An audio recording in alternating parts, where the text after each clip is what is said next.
Hello everyone. हम class 10th का chapter life process discuss कर रहे थे।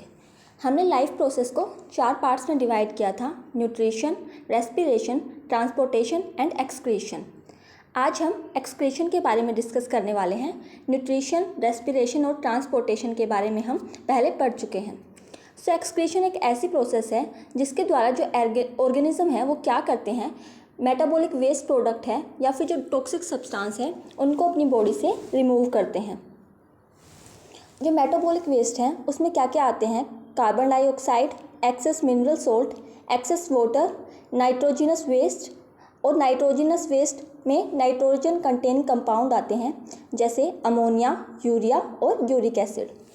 हम एक्सक्रीटरी सिस्टम के बारे में पढ़ेंगे। इसमें क्या होता है, जो ये ओर्टा पाइप है यहाँ से क्या होता है, ब्लड आता है और ब्लड में हमारे बहुत सारे इम्प्योरिटीज़ प्रेजेंट होती हैं।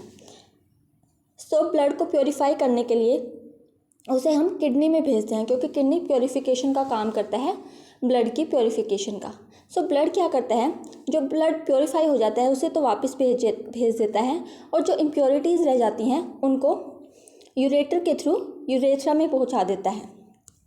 वहाँ से हमारा वेस्ट प्रोडक्ट बाहर निकल जाता है। हमें फंक्शन ऑफ किडनी पढ़ने हैं। फंक्शन ऑफ किडनी क्या होते हैं, ये जो वेस्ट है उसको एक्सक्रीट करता है, जो हमारा ब्लड की आयोनिक कंपोजिशन है उसको रेगुलेट करता है, ब्लड पीएच को भी रेगुलेट करता है और हार्मोन की प्रोडक्शन में हेल्प करता है, ब्लड प्रेशर को भी रेगुलेट करता है, ब्लड वॉल्यूम को भी रेगुलेट करता है और मेंटेनेंस में भी हेल्प करता है ब्लड की, और जो हमारा ग्लूकोज लेवल है उसको भी रेगुलेट करता है। जो हमारी किडनी है उसकी बहुत इम्पोर्टेंट एक यूनिट है जिसको हम नेफ्रॉन बोलते हैं। नेफ्रॉन में क्या होता है, ये एक बोमन कैप्सूल होता है और यहाँ से क्या होता है, हमारा ब्लड का सिक्रेशन है जो वही यहीं से होता है। इसमें 3 पार्ट्स होते हैं, हम उनके बारे में डिस्कस करेंगे कि ये कैसे फिल्टर की प्रोसेस करता है।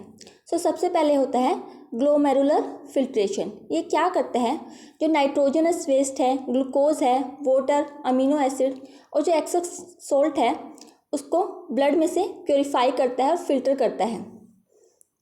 ये क्या करता है, ब्लड में से सारी इम्प्योरिटीज़ को अपनी तरफ खींच लेता है, लेकिन ये जो ग्लूकोज है इम्पोर्टेंट पार्ट है उसको भी अपनी तरफ खींच लेता है। उसको दोबारा रीअब्जॉर्ब करने के लिए एक दूसरी प्रोसेस आती है जिसको हम क्या बोलते हैं, सिलेक्टिव रीअब्जॉर्प्शन। इसके द्वारा क्या होता है, जो बोमन कैप्सूल ने ग्लूकोज वगैरह को भी अपनी तरफ खींच लिया था उसको हम दोबारा रीअब्जॉर्प्शन करवा देते हैं उनका। जो substance like glucose, amino acid, salts और जो मेजर अमाउंट में वाटर है उसको भी हम दोबारा रीअब्जॉर्ब करवा देते हैं ब्लड के अंदर। जो थर्ड प्रोसेस है वो है ट्यूबुलर सिक्रीशन। इसमें क्या करते हैं हम, जो यूरिया है, एक्स्ट्रा वाटर एंड सॉल्ट है are secreted into the tubules which open up into the collecting duct और फिर हम उसको यूरेटर में पहुंचा देते हैं। ये एक्सक्रीशन के बारे में हमें पढ़ना था। जो प्लांट है वो क्या करते हैं, अलग अलग स्ट्रैटेजी यूज़ करते हैं एक्सक्रीशन के लिए, हमें वो पढ़नी है। प्लांट कैसे एक्सक्रीट करते हैं, वो क्या करते हैं, ऑक्सीजन और कार्बन डाइऑक्साइड है उनको डिफ्यूज़ करते हैं with the help of stomata, और जो एक्सेस वाटर है उसको भी रिमूव करते हैं with the help of transpiration. Plant क्या करते हैं, जो वेस्ट प्रोडक्ट है उनको अपने वैक्यूल्स के अंदर भी स्टोर कर लेते हैं, और जो दूसरे वेस्ट प्रोडक्ट हैं जैसे लेटेक्स, रेजिन्स, गम्स, उनको भी अपने जो पुराने जाइलम सेल्स हैं उनके अंदर क्या करके रखते हैं, स्टोर करके रखते हैं।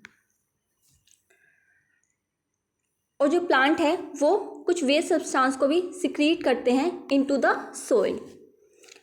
हमारा एक्सक्रीशन वाला टॉपिक भी कंप्लीट हो गया है।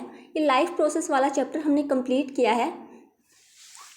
हो चुका है। अगर आपको कोई भी डाउट हो तो आप कमेंट सेक्शन में पूछ सकते हैं, और अगर आपको मेरी वीडियो पसंद आई हो तो please like, share and subscribe my channel. Thank you.